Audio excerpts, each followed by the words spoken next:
ყველაზე დიდი, ყველაზე ლეგენდარული მუსიკალური ფესტივალი და რაც ვიცი, პასუხი, ვუდსტოკი, რა თქმა უნდა. და ოპენერი, ვუდსტოკი და ოპენერი. ვუდსტოკი, რა თქმა უნდა. რა თქმა უნდა, ვუდსტოკი. აი ერთ მნიშვნელო.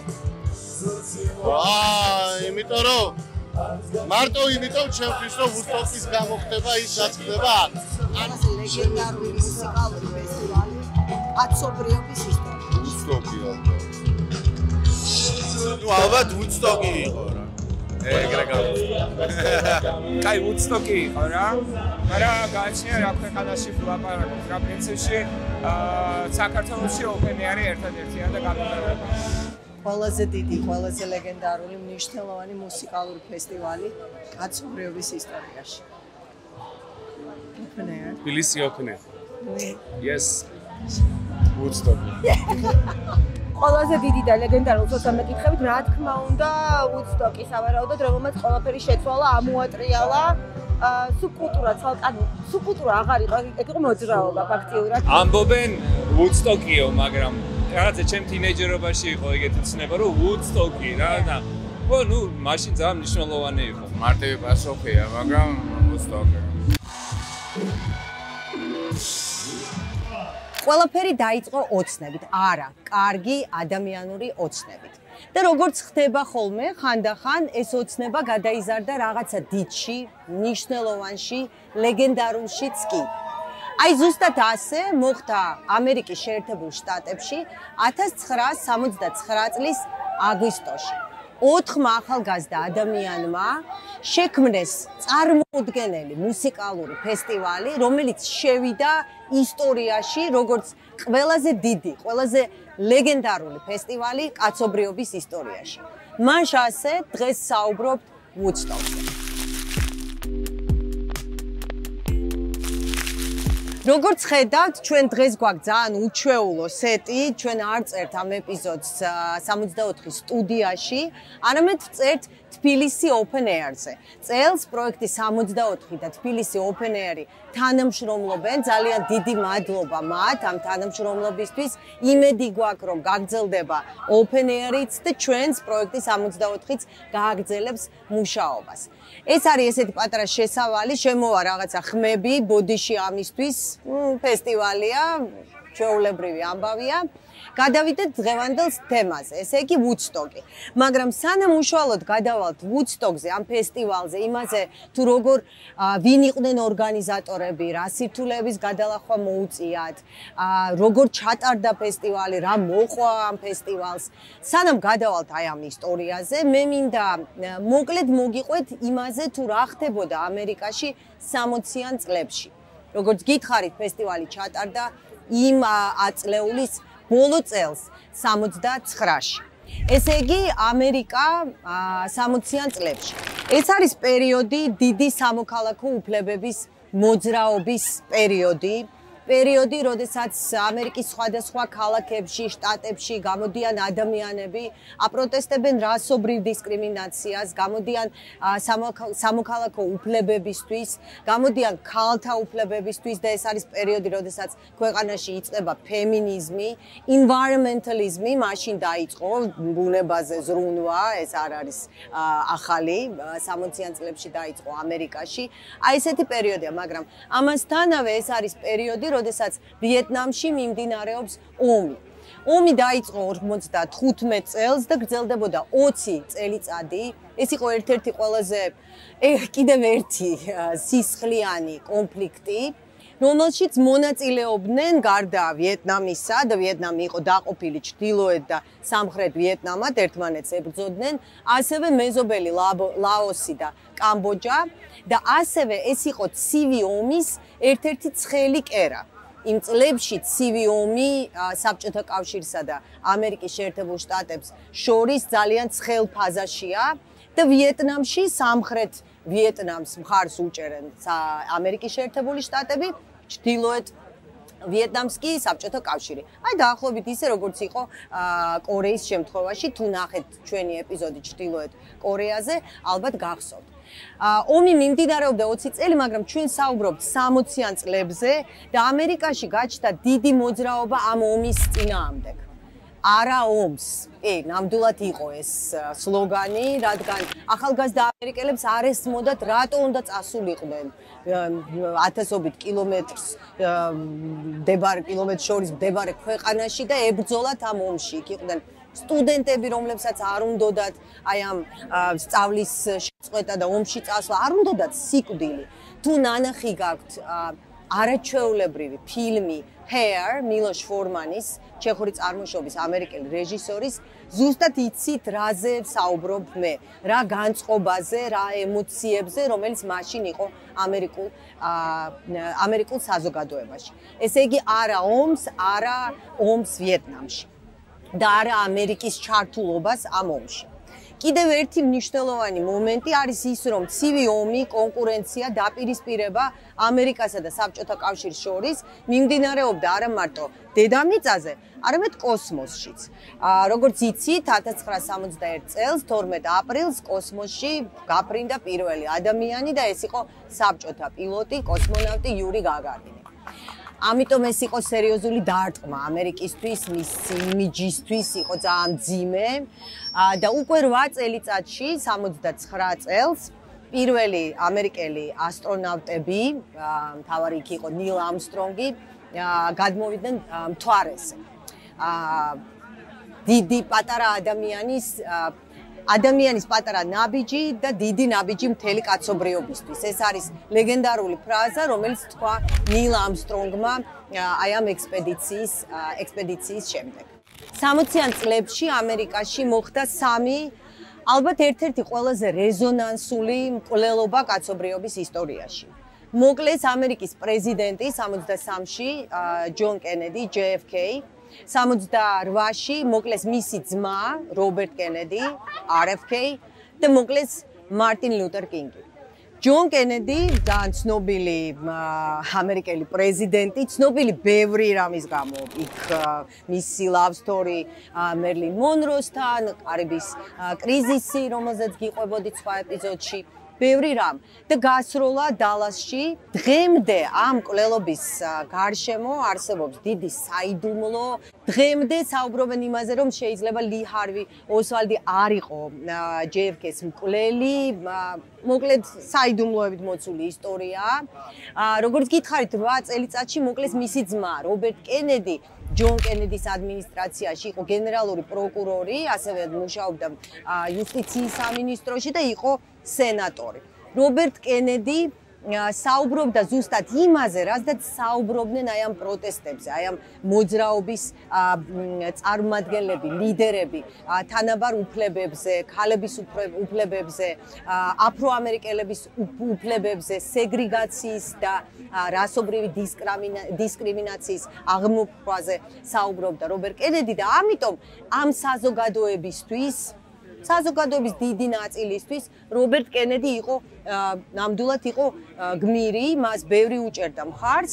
თავიდან არ უნდოდა მონაწილეობა წინასაარჩევნო კამპანიაში, მაგრამ შემდეგ მაინც გადაწყვიტა, რომ 68 წლის არჩევნებში მიეღო მონაწილეობა. 68 წელს ჰოტელ ამბასადორში გაისმა გასროლა პალესტინელმა იმიგრანტმა მოკლა პრეზიდენტობის კანდიდატი რობერტ კენედი, რომელიც მეორე დღეს ავადმყოფოში გარდაიცვალა. 2 თვეში მოკლეს კიდევ ერთი გამოჩენილი ადამიანი, მარტინ ლუთერ კინგი, აფროამერიკელი ლიდერი აი ამ მოძრაობის უფლებებისთვის, რასობრივი სეგრეგაციის აღმოფხრისთვის და ასე შემდეგ.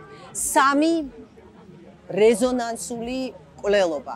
ამან უდიდესი გავლენა მოახდინა მთელს საზოგადოებაზე და იმ განწყობებზე, რომელიც მაშინ იყო საზოგადოებაში. აი ეს იყო ის ფონი, რომელიც იყო 60-იან წლებში ამერიკაში, 64-ში დასრულდა ბეიბი ბუმერების ერა, დაიწყო უკვე ჯენ ექსის ერა. ჩვენ გავჩდით, ჩვენი თაობა ყველაზე მაგარი. და ამიტომ ადამიანები, რომლებიც მონაწილეობდნენ, რომლებიც წავიდნენ ვუდსტოკზე, ზუსტად ისინი იყვნენ, რომლებიც იზიარებდნენ აი ამ განწყობებს. მაშასე გადავიდეთ ვუდსტოკზე. როგორც გითხარით, თავიდან ყველაფერი დაიწყო ოცნებით. ეს იყო ერთი ადამიანის ოცნება და ამ ადამიანს ერქვა მაიკლ ლენგი. მაიკლ ლენგი იყო ახალგაზრდა ჰიპი, გრძელი თმით, ძალიან იშვიათად ეცვა ფეხსაცმელი, სულ ესე დადიოდა გრძელი თმა, მარიხუანას ეწეოდა, ისეთი კლასიკური ჰიპი იყო. მაიკლ ლენგი იყო მუსიკალური ჯგუფი Train-ის მენეჯერი, თვითონაც როგორც დღეს ამბობენ, აკეთებდა მუსიკას. მაიკლ ლენგს ჰქონდა ერთი დიდი ოცნება, რომ გაეკეთებინა მუსიკალური სტუდია.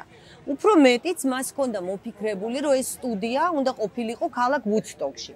ქალაქი ვუდსტოკი მდებარეობს, პატრა ქალაქია, მდებარეობს ნიუ-იორკთან დაახლოებით 180 კილომეტრში და იქ იმ დროს ცხოვრობდნენ საკმაოდ ცნობილი მუსიკოსები.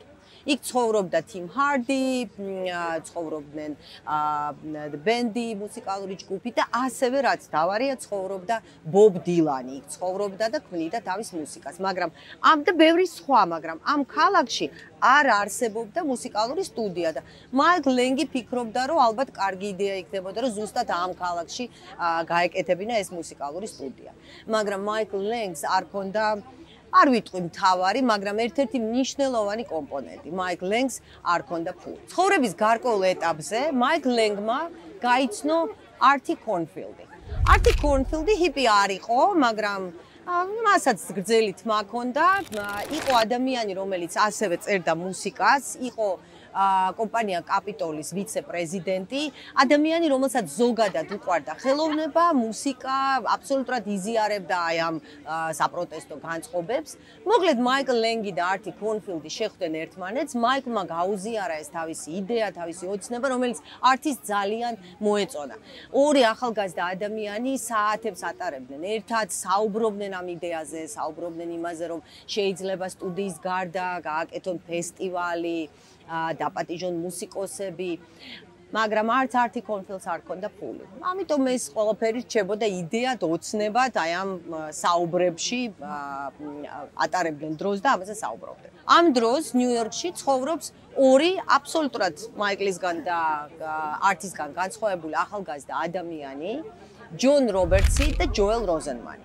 ორივე არის დიდარი ოჯახის შვილი, ორივემ დაამთავრა კარგი უნივერსიტეტი, ორივე არიან ბიზნესმენები, ერთს კომპანია, რომელიც აწარმოებს წყვილის პასტას, მეორე არის სტომატოლოგიურ ბიზნესში. მოკლედ, ბევრი ორივეს აქვს მრავალმილიონიანი სატრანსპორტო, საოჯახო სატრანსპორტო ფონდები. მოკლედ, კარგად არიან, მაგრამ ახალგაზრდები არიან და სულ რაღაცა უნდათ, რომ კარგ საინტერესო პროექტში ჩადონ ფული.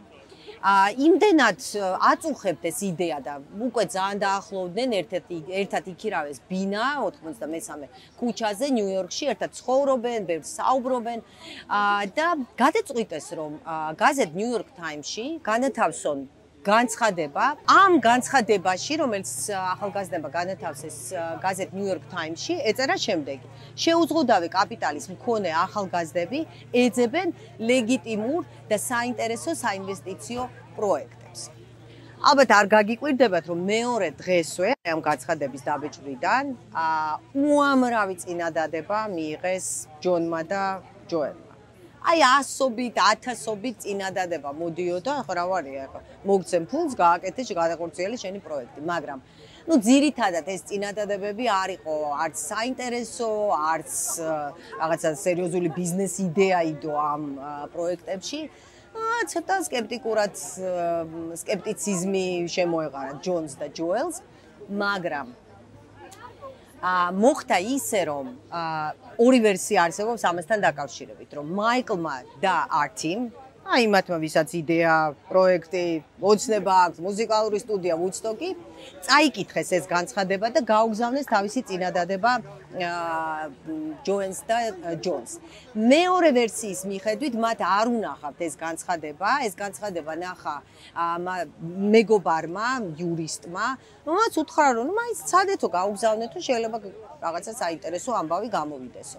ესეც მოხდა და მალევე ანუ 1969 წლის თებერვალში 4 შეხვდა ერთმანეთს. შეხვდნენ ჯონის და ჯოენის ბინაში 93 ქუჩაზე, როგორც გითხარით, ნიუ-იორკში, დაიწყეს საუბარი.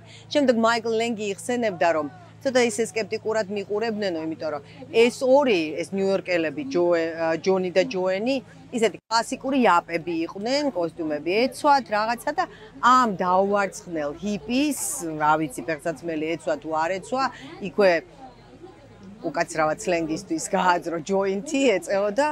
Ну, რაღაცა ისე უყურებდნენ, მაგრამ თავარი ძირითადად ართი ლაპარაკობდა. თავარი იყო ის, რომ ეს იდეა, მუსიკალური სტუდიის გაკეთების იდეა ძალიან მოეწონა. ამ საუბარში ოთხეულმა გადაწყვიტა, რომ მოდიო ჯერო სანამ გავაკეთებთო სტუდიას, პატარა არა ფესტივალი, კონცერტი მოვაწყოთო. შემდეგ როზენმანი იხსენებს, რომ მეო ესე წარმომედგინაო, რომ სადმე რაღაცა ვენიუ იქნებოდაო, ადგილი, სადაც დავსხდებოდითო კოქტეილებს. დავლევდით, კანაპეს მივირთმევდით და გამოვიდოდნენ, არ ვიცი, ვიღაცა მუსიკოსები, ჯოან ბაეზი თუ ჩამოვიდოდა, კარგი იქნებოდა. ანუ დიდ ვარსკვლავებს ამ კონცერტზე ნამდვილად არ ელოდებოდნენ. ამ შეხვედრების უკვე მესამე დღეს 4 ახალგაზრდას გაუჩნდათ ახალი იდეა. გადაწყვიტეს, რომ გააკეთონ ფესტივალი, მუსიკალური ფესტივალი, არა ერთდღიანი, არამედ სამდღიანი. ბევრ ხალხს ელოდებოდნენ, ვარაუდობდნენ, რომ დაახლოებით 40-50,000 ადამიანი უნდა მოსულიყო ამ ფესტივალზე და ფიქრობდნენ, განსაკუთრებით ჯონი და ჯოენი, იმიტომ რომ ისინი მაინც ფიქრობდნენ ფულზე, რომელიც უნდა ჩაედოთ და შემდეგ ამოეღოთ ამ პროექტიდან. ფიქრობდნენ, რომ ეს ფესტივალი იქნებოდა კარგი იდეა იმისთვის, რომ მოგებაც მიეღოთ და შემდეგ უკვე ამ მოგებული ფულით გაეკეთებინათ მუსიკალური სტუდია. იმ დროს, ანუ 69 წლის თებერვალში 4-ეული ვერც წარმოიდგენდა რა სირთულეების გადალახვა მოუწევდათ. მაგრამ ვერც იმას ვერ წარმოიდგენდნენ, რა ლეგენდარულ happenings შექმნიდნენ მაშინ. happenings, რომელიც შევა ისტორიაში. Woodstocks. მაშ ასე 4-ეულმა დაიწყო მზადება ამ ფესტივალისთვის და უკვე დაიწყო პირველი სირთულეები. ნუ ჯერ თავიდან ვითომ რაღაცა ნორმალურად მიდიოდა, მაგრამ რაზე ფიქრობენ ნებისმიერი ფესტივალის ორგანიზატორები. აქვე იმასაც ვიტყვი, რომ აბსოლუტურად წარმოუდგენელია დიდი ფესტივალის მოწყობა, როდესაც შენ ყავს 4 ორგანიზატორი. დღეს მუსიკალურ ფესტივალებს აწყობს ასობით ადამიანი. 100 არის მინიმუმი. ამიტომ ყველა მათგანს მოუწიათ გარდაქმნა და ყველა მათგანი იყო ადამიანი ორკესტრი. ყველაფერს აკეთებდა. პირველი რაზეც ფიქრობდნენ ეს ადამიანები იყო ვენიუ, ანუ ადგილი, სადაც უნდა ჩატარებულიყო ფესტივალი. რასაკვირველია, მაიკლ ლენგი ამბობდა, რომ ეს ფესტივალი უნდა ჩატარდეს ვუდსტოკში, ან ვუდსტოკის მიდამოებში, იმიტომ რომ ეს იდეა ვუდსტოკის არ ასვენებდა.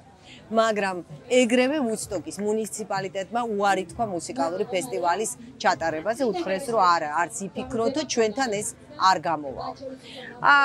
ცოტა ხანში ამ ფესტივალის ჩატარებაზე დათანხმდნენ იქვე მდებარე ქალაქ ვოლკილის მუნიციპალიტეტის წარმომადგენლები. ისიც უნდა ითქვას, რომ ორგანიზატორებმა ცოტა მოატყუეს მუნიციპალიტეტის წარმომადგენლები. მათ უთხრეს, მათ გაყიდეს ეს იდეა არა როგორც მასშტაბური დიდი მუსიკალური ფესტივალის ამბავი, არამედ როგორც რაღაცა art fair, ანუ ხელოვნების ბაზრობა. იქო ვიღაცები იმღერებენ, ვიღაცები იცეკვებენ, გაიყიდება ნახატები, ესეთი ესე იგი ანგელოზური სურათი დაუხატეს, მაგრამ ნუ ეხლა რას წარმოიდგენდნენ ვულკილში, რომ არა, უბრალოდ ცოტა ხანში წარმოიდგინეს, რომ იქ ათასობით ჰიპი ჩამოვიდოდა. მოკლედ დაიწყო მზადება ვუდსტოკის ფესტივალისთვის ქალაქ ვოლკილში, მაგრამ ვოლკილში შიგნით ქალაქში კი არ იყო ინდუსტრიულ პარკში ვოლკილთან. მაიკლ ლენგს ძალიან არ მოწონდა ეს ვენიუ. იმიტომ რომ ის ცოტა შორს იყო ბუნებისგან, არ იყო ის იდეა, რომელიც მას ჰქონდა, როგორც ოცნება, მუსიკალური ფესტივალი, ვუდსტოკი და ასე შემდეგ. გადის დრო, ესენი ემზადებიან ფესტივალისთვის, როგორც ამ დღეებში ემზადებოდნენ open air-ისთვის, აშენებენ სცენას, ღობებს, რა ვიცი, მილიონი რაღაცა, რასაც აკეთებენ ხოლმე ფესტივალისთვის. ცოტა ხანში ვოლკილის მაცხოვრებლებმა გაიგეს, რომ აქ ჩვენთანო მუსიკალური ფესტივალი უნდა ჩატარდესო. შემდეგ გაირკვა, რომ ამ მუსიკალურ ფესტივალზე ჩამოვლენ ვინ ჩამოვა? ჰიპები. და Walkill-ის მაცხოვრებლებს ეზიზღებოდათ ჰიპები. ნუ ესეთი კონსერვატიული საზოგადოება იყო ეთყობა Walkill-ში. დაიწყო პროტესტები არა ფესტივალს, არა ჰიპურ happenings და ამბავს, არავითარ შემთხვევაში, მაგრამ პრობლემა იყო ის, რომ უკვე დაიწყო ბილეთების დაბეჭდვა. Postis განყოფილებებში კი ეს ის დროა, როდესაც არსებობს postis განყოფილებები, ყიდნენ ბილეთებს პატარა მაღაზიებში. რა უნდა ეკნათ და ივლისში, თქვენ წარმოიდგინეთ, ივლისის დასაწყისში ფესტივალამდე, ფესტივალი უკვე დაგეგმილი არის 15, 16, 17 აგვისტოსთვის. მოკლედ ფესტივალის დაწყებამდე რჩება დაახლოებით თვე ნახევარი და ორგანიზატორები აღმოჩნდნენ სერიოზული პრობლემის წინაშე. Walkill-ის მუნიციპალიტეტმა გამოსცა კანონი, რომელიც გრძალავს ნებისმიერი მუსიკალური ფესტივალის ჩატარებას, როგორც ქალაქში, ასევე ქალაქის მიდამოებში. ანუ ფესტივალი დარჩა ვენიუს გარეშე. ანუ ადგილი არ აქვს და რჩება სულ რაღაცა თვე ნახევარი. ბილეთები გაყიდული, რადიოში რეკლამა მიდის. ერთი ამბავია, თან ბილეთები იყიდება ძალიან კარგად. ბევრად უფრო აქტიურად ვიდრე წარმოედგინათ ორგანიზატორებს. პანიკაში, აი ამ რაღაცა სასოწარკვეთაში ორგანიზატორებმა დაიწყეს ახალი ვენიუს ძიება და აქ შეიძლება ითქვას, რომ გაუმართლათ. აი გაუმართლათ. გამოჩნდა ქალაქ ბეთელში, ისიც იქვეა, ნიუ-იორკის შტატში, არ არის შორის. ქალაქ ბეთელში გამოჩნდა ფერმერი, რომელსაც ერქვა მაქს იაზგური, რომელსაც ჰქონდა რძის ფერმა. აი ამ მაქს იაზგურმა შესთავაზა ფესტივალის ორგანიზატორებს თავისი ტერიტორია ვუდსტოკის ჩასატარებლად. მაიკლ ლენგი იყო ძალიან ბედნიერი, იმიტომ რომ მაქს იაზგურის ფერმა იყო თვითონ ეს ტერიტორია იყო ბუნებრივი ამფითეატრი. ამიტომ ფესტივალისთვის ბუნებრივია ეს იყო ძალიან კარგი ადგილი. მაგრამ რჩება სულ რაღაცა ერთი თვე. უნდა ააშენონ სცენა, უნდა გააკეთონ ღობე, შემოღობონ ეს ტერიტორია. უნდა მოელაპარაკონ კეთერინგს, ანუ კვება, ბილეთები უფრო მეტი იყიდება. მოკლედ, ბევრი რო არ გავაგრძელოთ, ფესტივალამდე რჩება სულ რამდენიმე დღე. და აი ამ ადგილას უკვე რადიოში დაიწყეს ახალი რეკლამის გაშვება, რომ იქნება არა Walkill-ში, არამედ ბეთელში, მაქს იაზგურის ფერმაზე. ამ ტერიტორიაზე დაიწყეს მოსვლა ადამიანებმა. მანქანებით მოდიოდნენ, შლიდნენ, ძირითადად ჰიპები, შლიდნენ თავის კარვებს და ელოდებოდნენ ფესტივალის დაწყებას. ოღონდ ელოდებოდნენ ფესტივალის დაწყებას ტერიტორიაზე, რომელიც არ იყო შემოღობილი და ძირითადად ის ადამიანები, რომლებიც ადრე ჩავიდნენ ვუდსტოკზე, მოდით ესე ვთქვათ, იმათ ბილეთები არ ჰქონდათ. უბრალოდ შევიდნენ ტერიტორიაზე, დადგეს კარვები და ემზადებოდნენ აი ამ დიდი ჰეპენინგისთვის. ორგანიზატორები მიხვდნენ, რომ უდიდესი პრობლემა ელოდებათ, ნუ ეხა ფულის, ანუ მოგების თვალსაზრისით, რომ არანაირ მოგებას არ უნდა ელოდონ, ამას იქვე მიხვდნენ, მაგრამ ნუ ეხა უფრო დიდი პრობლემები ექნებოდათ წინ. ფესტივალის დაწყებამდე, ანუ 15 აგვისტომდე 4 დღით ადრე მაიკლ ლენგთან მივიდნენ მშენებლები, რომლებიც აშენებდნენ სცენას და რაღაცა შემოღობას აკეთებდნენ. და უთხრეს მაიკლ, უნდა აირჩიო 4 დღეში ჩვენ ან ავაშენებთ სცენას, ან დავასრულებთ ტერიტორიის შემოღობას. ნუ მაიკლ ლენგი არ ვიცი დიდხანს ფიქრობდა თუ არა, მაგრამ მიხვდა რომ სცენის გარეშე ფესტივალი ვერ ჩატარდებოდა და ნუ ეხა შემოღობა ნაწილი ტერიტორიის თუ არ იქნებოდა შემოღობილი, გასაგებია რომ ძალიან ბევრი შემოვიდოდა უბილეთო და ამიტომ მაიკლ ლენგმა უთხრა მშენებლებს სცენა ააშენეთ. 15 აგვისტოსთვის სცენა იყო აშენებული. მაგრამ 15 აგვისტოსთვის ამ ტერიტორიაზე იყო რა 50,000 დაახლოებით უკვე 150,000 ადამიანი. იმ გზებზე, რომელიც ვუდსტოკთან მიმავალ გზებზე, გაჩნდა მრავალკილომეტრიანი საცობი.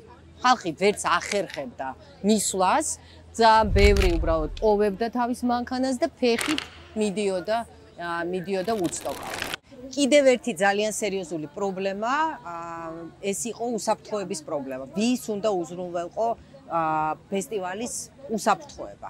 პირველ რიგში ეს უნდა ყოფილიყვნენ პოლიციელები, ნიუ-იორკელი პოლიციელები ან ბეთელის პოლიციელები, მაგრამ ნიუ-იორკელმა პოლიციელებმა მიიღეს განკარგულება, რომ არ ჩარეულიყვნენ და დაბრუნდნენ ნიუ-იორკში. ამიტომ ადგილზე დარჩა სულ, შეიძლება ითქვას, რამდენიმე პოლიციელი ქალაქ ბეთელიდან. ორგანიზატორები ფიქრობდნენ იმაზე, რომ ძალიან სერიოზული პრობლემა შეიძლება ყოფილიყო ამის გამო, გარდა იმისა, რომ ბილეთოები შედიოდნენ, ამას უკვე შეეგუა ეს ხალხი, მაგრამ უბრალოდ რაღაცა ინციდენტი არ მომხდარიყო და ამიტომ დაიქირავეს აი ესეთი ჯგუფი, რომელსაც ერქვა Hog Farm. არ ვიცი, ალბათ ქართულად ეს არის ღორის ფერმა.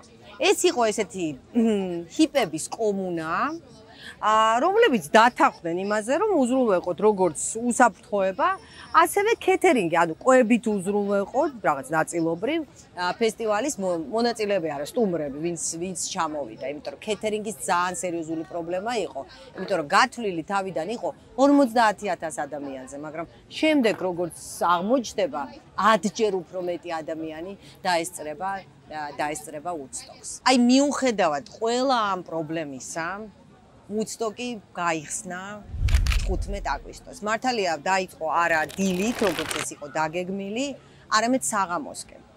ამ ფესტივალის მონაწილეები, ორგანიზატორები შემდეგ იხსენებდნენ, რომ ძალიან უჭირდათ მოეძებნათ ადამიანი, რომელიც პირველი გავიდოდა სცენაზე. საქმე ის არის, რომ ბევრი მუსიკოსი, რომელიც უნდა დასწრებოდა ფესტივალს, ბევრმა მუსიკოსმა ვერ მოახერხა მისვლა ამ ადგილამდე, ისევ და ისევ საცობების გამო. ამიტომ ორგანიზატორებს დაჭირდათ ვერტფრენების ქირაობა და რამდენიმე მუსიკოსი ვერტფრენებით ჩამოიყვანეს Woodstock-ზე. მაგრამ ჯგუფი, რომელსაც უნდა გაეხსნა ეს ფესტივალი, ჯერ არ იყო 15 აგვისტოს ჩამოსული, ამიტომ პანიკურად, აი პანიკაში ეძებდნენ ადამიანს, ვინც გახსნიდა და ეს ადამიანი გახდა რიჩი ჰეივენსი. ლეგენდარული მუსიკოსი, გიტარისტი, რომელიც სხვა შორის მაშინ Woodstock-ში ცხოვრობდა, აფრო-ამერიკელი ადამიანი, რომელიც ამათ ემალებოდა, არც უნდოდა პირველს რომ გაასულიყო სცენაზე, მაგრამ ბოლოს რა ეკნა? რიჩი ჰეივენსი გამოვიდა სცენაზე, თავიდან მიმართა 10000-ობით ადამიანს, უთხრა რომ ეს 3 დღე უნდა ყოფილიყო მუსიკის, სიყვარულის და მშვიდობის დღეები, სთხოვა რომ არანაირი ექსცესი, ინციდენტი არ ყოფილიყო აი ამ ფესტივალის დროს და შემდეგ დაიწყო გამოსვლა. რიჩი ჰეივენსმა გახსნა Woodstock-ი 15 აგვისტოს საღამოს. და შემდეგ უკვე ამ სცენაზე გამოვიდა არაერთი ძალიან ცნობილი, ლეგენდარული მუსიკოსი. Clap your hands, clap your hands, clap your hands, yeah, clap your hands. Hey, hey, hey, hey, hey, yeah, yeah. მე არ მithქვამს, როგორ მიმდინარეობდა მოლაპარაკება თვითონ მუსიკოსებთან. აი ნებისმიერი ფესტივალის ორგანიზატორებმა ძალიან კარგად იციან, რომ ყველაზე რთული, განსაკუთრებით, როდესაც ეს არის პირველი ფესტივალი, ყველაზე რთული არის პირველი მუსიკოსის დათანხმება, იმიტომ რომ ყველა გეკითხება, კიდე ვინ მონაწილეობს. ამიტომ ეს პროცესი იყო ძალიან რთული, ერთადერთი რასაც ესენი ორგანიზატორები სთავაზობდნენ უფრო მაღალ ჰონორარებს, ვიდრე აი ეს მუსიკალური ან ჯგუფები, ან შემსრულებლები იღებდნენ ხოლმე. ამიტომ პირველი ჯგუფი, რომელიც დათანხმდა Woodstock-ზე მონაწილეობაზე, იყო Jefferson Airplane-ი, რომლის ისეთი ჰონორარი იყო ხოლმე $5,000-6,000, მაგრამ Woodstock-ელებმა შესთავაზეს $12,000. ზოგადად, ყველა მუსიკოსმა, რომელმაც მიიღო მონაწილეობა Woodstock-ში, ბევრად უფრო დიდი ჰონორარი მიიღო, ვიდრე იღებდა ხოლმე. სხვა შორის რაღაცა მომენტში, აი მეორე დღეს ჯენის ჯოპლინმა და სხვებმა უარი უთხრეს ორგანიზატორებს ჩეკებზე და გადარიცხვებზე, ჩეკებით გადახდაზე და უთხრეს, რომ ქეშით უნდა გადაეხადათ, ამიტომ ჯონს და ჯოელს მოუწიათ წასვლა, ჩამოტანა ფულის და ესე ქეშის დარიგება მუსიკოსებისთვის. ჰეივენსმა გახსნა და შემდეგ უკვე როგორც გითხარით გამოდიოდნენ სხვა მუსიკოსები. და ძალიან გვიანობამდე გაგრძელდა პირველი დღე.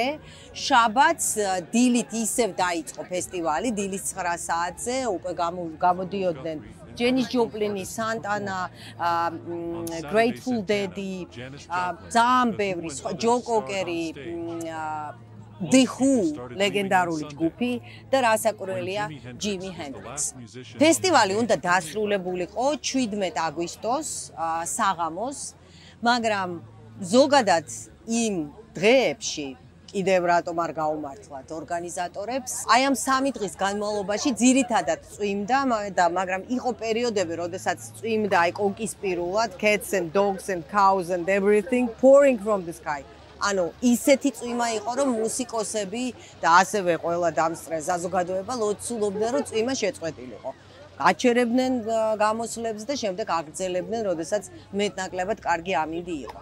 აი 17 აგვისტოს საღამოს, როდესაც ამ სცენაზე უნდა გამოსულიყო როკის ლეგენდა, ჯიმი ჰენდრიქსი, რომელმაც ასევე ყველაზე დიდი ჰონორარი მიიღო მისი ცხოვრების განმავლობაში. არც ვუდსტოკამდე და არც ვუდსტოკის მერე ჯიმი ჰენდრიქსისთვის ამდენი ფული არ გადაუხდიათ. მაგრამ ჯიმი ჰენდრიქსმა გამოსვლა ვერ მოახერხა, იმიტომ რომ წვიმდა და ამიტომ ჯიმი ჰენდრიქსი გამოვიდა ვუდსტოკის სცენაზე 18 აგვისტოს დილის 9 საათზე. საინტერესო ფაქტი არის ის, რომ ჯიმი ჰენდრიქსის გამოსვლას და ეს იყო წარმოუდგენელი 2 საათიანი სეტი, რომელიც მან დაუკრა, აი ამ გიჟმა, არანორმალურმა კაცმა. დაესწრო მხოლოდ 30,000 მაყურებელი ყავდა ამ გამოსვლას. რატომ? იმიტომ რომ ძალიან ბევრი ადამიანი უკვე ამ დროისთვის წავიდა, ვიღაცები უბრალოდ ვიღაცებმა შეხედეს ჯიმი ჰენდრიქსს, ხო ნამდვილად გამოდისო და წავიდნენ ისევ საცობები, ისინი ეს მოკლედ 30,000 ადამიანი. მაშინ, როდესაც პიკში ამ ფესტივალს დაესწრო, სხვადასხვა სტატისტიკა არსებობს, 450,000 ადამიანი, ზოგი კი საერთოდ თვლის, რომ 800,000 ადამიანი იმყოფებოდა ვუდსტოკზე. კიდევ ერთხელ უამრავი პრობლემა, კვების, წყლის, ტუალეტები, ხანდახან ეს ვერტფრენები, რომლითაც ჩამოიყვანეს მუსიკოსები, ორგანიზატორებმა გამოიყენეს იმისთვის, რომ კვების აი ესეთი კონტეინერები და წყალი უბრალოდ ჩამოეგდოთ ვერტფრენებიდან და ხალხისთვის, იქ ადამიანებისთვის, რადგან აი განსაკუთრებით წყლის პრობლემა იყო ძალიან სერიოზული, რო არაფერი ვთქვათ, მრავალ ესე იგი მეტრიან რიგებზე ტუალეტებთან, ესეც სერიოზული პრობლემაა. მოკლედ ფესტივალი დასრულდა მთლიანობაში ორგანიზატორებმა დახარჯეს აი ამ ფესტივალზე დაახლოებით 2.5 მილიონი დოლარი. წარმოუდგენელი თანხა მით უმეტეს ესე იგი იმ პერიოდისთვის. წარმოუდგენელი. არანაირ მოგებაზე ლაპარაკი არ იყო. კი დაესწრო 450,000 ადამიანი, მაგრამ როგორც გითხარით, ძალიან ბევრი მათგანი იყო უბილეთო. კიდე ერთი სტატისტიკა ვუდსტოკის შემდეგ, როგორც არ ვიცი, ბევრ წყაროზე დაყრდნობით წერენ, ვუდსტოკის მერე გაჩნდა 200,000 ბავშვი. კი, sex, drugs and rock and roll. ეს იყო ვუდსტოკის სლოგანი. Make love and not war. 200,000 ბავშვი რა, გადასარევი, ჩვენ გავჩდით ჯენექსები, ესე იგი, გადასარევით აობავართ, ბეიბი ბუმერები იყვნენ ჩვენი მშობლები. როდესაც ვუდსტოკი დასრულდა, ორგანიზატორები ვერც კი წარმოიდგენდნენ, როგორც გითხარით, საერთოდ რა გააკეთეს, რა შექმნეს. თავიდან ორგანიზატორებმა დაიქირავეს კინოკომპანია Warner Brothers-ი იმისთვის, რომ გადაეღო ფილმი ვუდსტოკზე და ეს იყო ალბათ ერთ-ერთი ყველაზე სწორი, ყველაზე მომგებიანი გადაწყვეტილება, რაც მათ მიუღიათ. იქ იმყოფებოდა რეჟისორი მაიკლ ვედლი, რომელმაც გადაიღო დოკუმენტური ფილმი ვუდსტოკზე. ფილმი გადაიღო 1970 წელს და 71 წელს ამ ფილმმა მიიღო ოსკარი. სხვათა შორის რეჟისორი იყო მაიკლ ვედლი, მაგრამ სხვათა შორის ამ ფილმის ერთ-ერთი მემონტაჟე, ერთ-ერთი ვინც ამონტაჟებდა ამ ფილმს და ამ ჯგუფში შედიოდა, იყო ის, ვინც შემდეგ გახდება ძალიან ცნობილი ამერიკელი რეჟისორი. დიახ, მარტინ სკორსეზე მუშაობდა ვუდსტოკზე. 3 Days of Peace and Music. მშვიდობის და მუსიკის 3 დღე. ოსკარიდან მიღებული თანხით ორგანიზატორებმა ნაწილობრივ დაფარეს თავისი ვალები. მოკლედ რაღაც და შემდეგ უკვე როდესაც დაიწყო აი ამ ტრეკების გაყიდვა, რა ვიცი მე, როდესაც ვუდსტოკი გახდა მართლა ლეგენდარული, ხო, ну, უკვე მაიკლ ლენგს, ჯონ რობერტს, ჯოელ როზენმანს და არტი კორნფილდს პრობლემა არ ქონდა. დღესაც ეს ადამიანები არიან ლეგენდები. ორი სიტყვით ვიტყვი იმაზე, ვინ არ ჩამოვიდა, ან ვერ ჩამოვიდა ვუდსტოკზე. ну, ალბათ მე რეინანეს. ორგანიზატორები რასაკვირველია ფიქრობდნენ ბიტლებზე, მაგრამ ბიტლები მაშინ წერდნენ ახალ ალბომს, თან ჯგუფი იყო დაშლის პირას. ჯონ ლენონი იმყოფებოდა კანადაში. მერე ორგანიზატორებს გაუჩნდათ იდეა, რომ დაეპატიჟებინათ ჯონ ლენონი და Plastic Ono Band. ეს იყო ჯგუფი, რომელიც ლენონმა იოკო ონოსთან ერთად შექმნა, მაგრამ ესეც არ გამოვიდა. ჯერ ერთი ამერიკაში მაინც და მაინც არც უნდოდა ჯონ ლენონის ზოგადად დაპატიჟება. იქ იყო დრაგ სკანდალი, მისი ეს მონაწილეობა ამ პროტესტებში არ იყო სასურველი. მოკლედ არც ჯონ ლენონი და არც ბიტლები ვუდსტოკზე არ გამოსულან. რაც შეეხება Rolling Stones, მიკ ჯაგერს მაშინ იღებდნენ ფილმში და ვერ ჩამოვიდოდა რა კის რიჩარდის girlfriend-მა, ანიტმა პალენბერგმა კი გააჩინა მათი პირველი შვილი მარლონი. პირველი, არ ვიცი ზუსტად. შეიძლება მეორე. ჯეტრო ტალმა უარი თქვა, ასევე უარი თქვა ლედ ზეპელინმა და აქ იყო ისეთი საინტერესო რემარკა ლედ ზეპელინის მენეჯერმა პიტერ გრანტმა განაცხადა, რომ ჩვენ ვიქნებოდითო კიდევ ერთი სახელი აფიშაზე და ну ლედ ზეპელინი უფრო დიდია ვიდრე ერთ-ერთი სახელი აფიშაზე ფესტივალზე. So arrogant. იყო დაგეგმილი ლეგენდარული ამერიკელი მომღერლის ჯონი მიჩელის გამოსვლა, ძალიან უნდოდა, მაგრამ მაშინ ჯონი მიჩელს აი ზუსტად იმ დღეებში უნდა მიიღო მონაწილეობა რაღაც სატელევიზიო გადაცემაში და მისმა მენეჯერმა ურჩია, რომ არ წასულიყო ვუდსტოკზე და წასულიყო იმ გადაცემაში, ну მოკლედ რაღაც ესეთი პრაგმატული გადაწყვეტილება მიიღო. ძალიან ინანა, ბევრი ისაუბრა შემდეგ ამაზე, თქვა რომ ძალიან უნდოდა ვუდსტოკზე გამოსვლა და შემდეგ დაწერა ლეგენდარული სიმღერა ვუდსტოკი.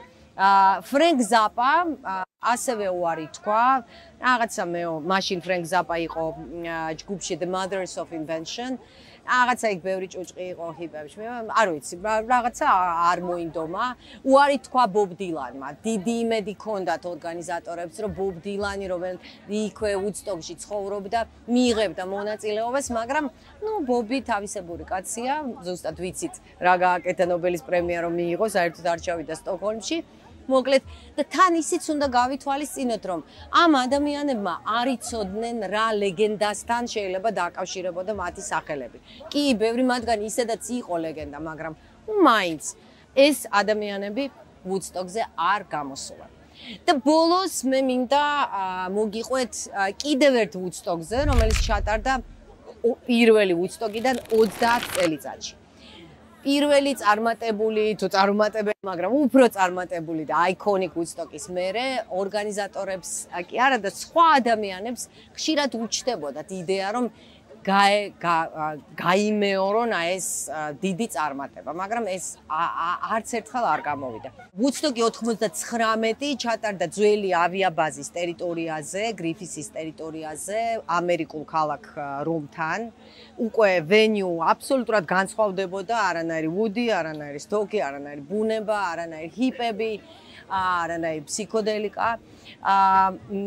სხვადასხვა ცნობით ამ ფესტივალს დაესწრო 220,000-დან 400,000 ადამიანამდე. ანუ ბევრი ადამიანი იყო ნამდვილად, მაგრამ მაინც არა იმდენი, როგორც 30 წლის წინ. რაც შეეხება ბილეთებს, მე სხვათა შორის არ მithქვამს, რომ ვუდსტოკ 69-ზე ერთი დღის ბილეთი ღირდა $7, ორი დღის $14, სამი დღის აბონემენტი კი $18. 99 წელს ეს ფასი $150 და $180-მდე გაიზარდა. ანუ ბილეთები იყო უფრო ძვირი. თავარი რაც მე მინდა თქვა 99 წლის ვუდსტოკზე, თან open air-ზე ვართ, უკვე აქ იწყება რაღაცა sound check-ები, თამაშები, ვერ ვილაპარაკებ დიდხანს, უცებ უნდა დავამთავრო. იყო ის, რომ ორივე შემთხვევაში ეს ორივე მუსიკალური ფესტივალი იყო იმ განწყობების, იმ ემოციების ანარეკლი, რაც მაშინ ხდებოდა საზოგადოებაში. მუსიკაც ესეთი იყო. თუ 79 წელს ჭარბობდა ფსიქოდელიური მუსიკა, კი მძიმე როკი, ჯიმი ჰენდრიქსი, ყველაფერი, მაგრამ 99-ში ეს უკვე ძირითადად იყვნენ metal groups, metal ესეთი heavy metal ჯგუფები, ძალიან კარგი გადასარევი არტისტები, მაგრამ თვითონ მუსიკა იყო სხვანაირი, უფრო მე ვიტყოდი, უფრო აგრესიული. და კიდე ერთი ისტორიული მომენტი, მე მოგიყევით 60-იან წლებზე. 99 წელს ამერიკის შეერთებულ შტატებში მოხდა ძალიან გახმაურებული ტერაქტი, მე ვიტყოდი, სკოლა კოლუმბაინში, როდესაც ადამიანი შევიდა და მოკლა ბევრი მოწაფე ამ სკოლის. აი ესეთი საშინელი შემთხვევა, რომელიც შემდეგ არაერთხელ განმეორდება სხვათა შორის ამერიკაში. ორგანიზატორებს ჰქონდათ სურვილი იდეა, რომ აი ამ კოლუმბაინის ტრაგედიას მიეძღვნათ ეს ფესტივალი. თუ 79 წელს ბოლო გამომცვლელი ვუდსტოკზე იყო მთავარი ჰედლაინერი ჯიმი ჰენდრიქსი, რომელმაც დაუკრა წარმოუდგენელი ტრეკის, ეს იყო ამერიკული ჰიმნის მისი საკუთარი ფსიქოდელიური ინტერპრეტაცია. 99-ში ვუდსტოკის სცენაზე გამოვიდნენ პეპერსები, Red Hot Chili Peppers.